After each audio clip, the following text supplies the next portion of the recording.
because I believe every woman has a story to tell. And we all have so much more in common than we think. These are the women next to me. Hi everyone, welcome to the next episode of The Women Next to Me. And this episode's a little different because not only am I with one woman, but I'm with a few. And this is our fun little crew that has been developed recently. We kind of say that we're a super fun club that nobody wants to be part of. But I think that we have a great time and get through how we get through with each other. So I'll let how we're connected, and maybe you guys can kind of put it together with the lack of hair on some of us. I'll let you guys put it together how we're all connected. So I'm going to have you go around and introduce yourself, and then if you can show your go-to mug. So Kimber, why don't I start with you because you're over next to me here. So okay, I'm Kimber. This is my go-to mug. It's a giant peace sign mug, and I like it because I can put my whole hand through it, and it holds about 2.5 cups of coffee. And I was told that I need to reduce down to 1 caffeinated drink a day. So I think this counts. Just one. Love it. Oh my gosh, I love it. All right, Rebecca. Hi, I'm Rebecca Covey, and my mug is the wrong way. RBG is kind of a huge idol of mine, has been for several years. Huge feminist, equal rights person. It's who I am. I have an empathetic heart that's kind of annoying to a lot of my family members, but I feel everybody's pain, so I go with her. All my other mugs have swears on them, so I'll keep it PG. I love it. And Jill. Hi, I'm Jill. I have my Yeti because chasing tiny humans and teaching all day, usually this gets left behind for a while. So I want to make sure my drink is still warm when I come back to it like an hour later. And the Yeti has never failed me. Love it. Well, ladies, thank you so much for being with me. And if you guys haven't figured it out yet, all of the women on this screen are warriors. We are all battling at some stage in it, breast cancer. So once again, I'm going to have you guys go around and share with us how you found out. All right, we'll go in the same order. This was last year, 2019. It was actually October. I was in between my 30 and 33-week pregnancy checkup. In between those 3 weeks, I noticed a change in my breast. I started having a little bit of nipple pain on my left side. I had just started producing colostrum, so there was a possibility that they thought that maybe I was having mastitis. I also was still nursing my daughter at the time. I knew it wasn't mastitis. So I had my 33-week appointment. My OB checked me. She felt it. She was very concerned. I actually went into labor right there on the table and got wheeled, had my daughter 2 hours later. And then the next morning, a radiologist came down. They did some imaging on me while I was in the postnatal, and it just kind of snowballed from there. I met with a surgeon, then I had to go get more imaging, and it was biopsy on biopsy on biopsy. And then about a month later, my daughter had just gotten out of the NICU because, like I said, I had her at 33 weeks. I was still pumping milk for her. And on December 20th, which was my other daughter's 3rd birthday, I got the call that I had cancer. So it was like, here, have a baby. Mm-hmm. And here's some cancer to go along with it. Yeah, basically. Oh, are you stressed out because your baby's in the NICU? Are you, I was an emotional wreck because I was still trying to be there for my other 2 kids, still trying to keep it together. I was pumping around the clock. If I wasn't here, I was at the hospital. I was just a mess. But I ended up pumping so much from when I had her on November 4th till when I had to start New Year's Day that I pumped enough milk for her to get her to 5 months before I had to introduce formula. I was over 100 ounces of milk a day. So that was the final gift from the girls. Wow, that's amazing. Rebecca? Well, I guess we could say a zit saved my life. Who knew? Yeah, I had gone to sleep in a post-workout in a sports bra, which we all know is disgusting. I'll admit it publicly here. I shouldn't have, but I was freaking tired.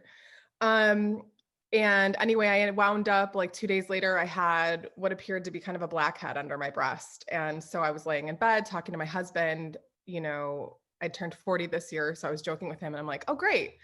40 was great for my skin up here. I no longer have adult acne, but apparently it's moving other fun places. And so decided to pop it. And when I was releasing my breast, felt a mass and was like, this isn't normal. So went in for my first ultrasound on September 11th and then had a biopsy the 23rd and got a call on my mom's birthday to tell me that I had cancer.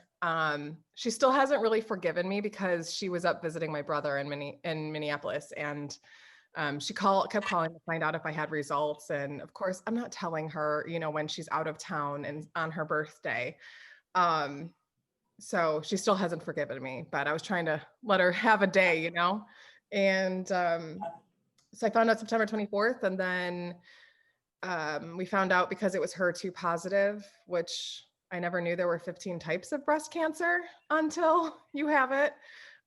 They kind of rushed me through everything just because it grew so fast. And apparently mine was one of the cases of HER2 where they were really surprised I found it so early because it is a fast, aggressive growing cancer. They've never seen it where it was only like 3 centimeters and it hadn't spread anywhere yet. So literally they keep joking, every office, how did you find it so early? And I have to keep telling, as it saved my life. So yeah, but within 2 weeks of finding out, I have Portia now and, kind of go from there. All right. Yeah. Who knew? Who knew that a zit could save a life? All right. And Jill. So I was nursing my daughter. She was 6.5, 7 months old. And I thought I had a clogged milk duct because, that happens when you're nursing. And it was like, I would tell my husband, like, feel this is so weird. And like, if I nursed or pumped, it would change sizes. Like it would get smaller, it would get bigger, it would get smaller, it would get bigger.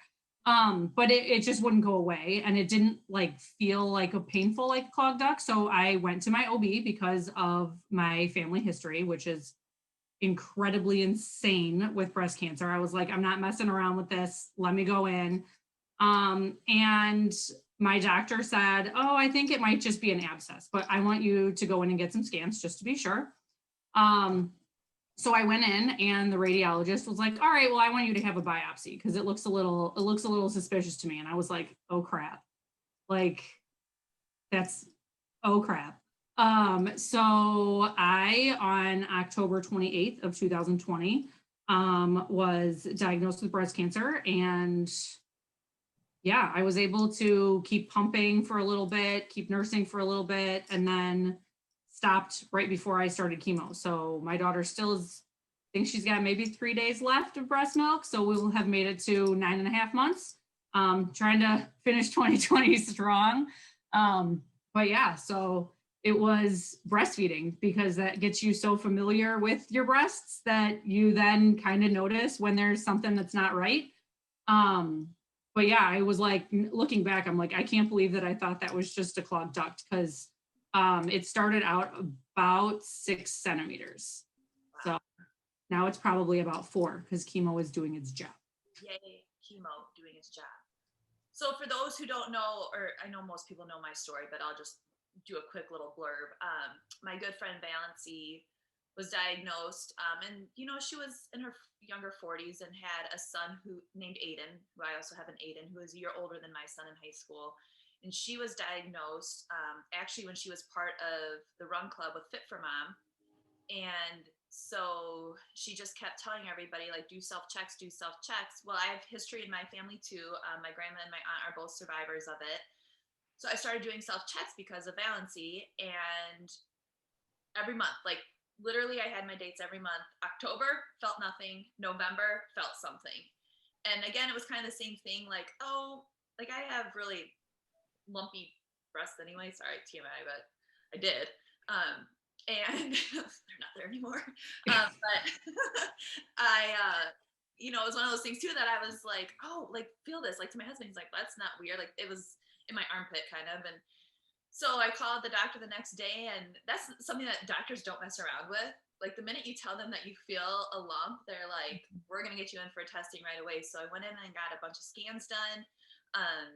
And yeah, I got the call that on December 17th of last year that it was cancer. And I knew after all the scans, because they rate your scans, and I had a BIRAD, I think is how you say it, scan of like, or number rating of like 4 or 5. It was as high as you can get. And they had found multiple spots that all of them were suspicious. So I was like, I kind of knew in that moment already, but then just getting the call on the 17th, I was on my way to a personal training session and got the call that I had it, and I was a few minutes late. So I had to apologize to my client that I was late to her personal training session because I was getting the call that I had cancer.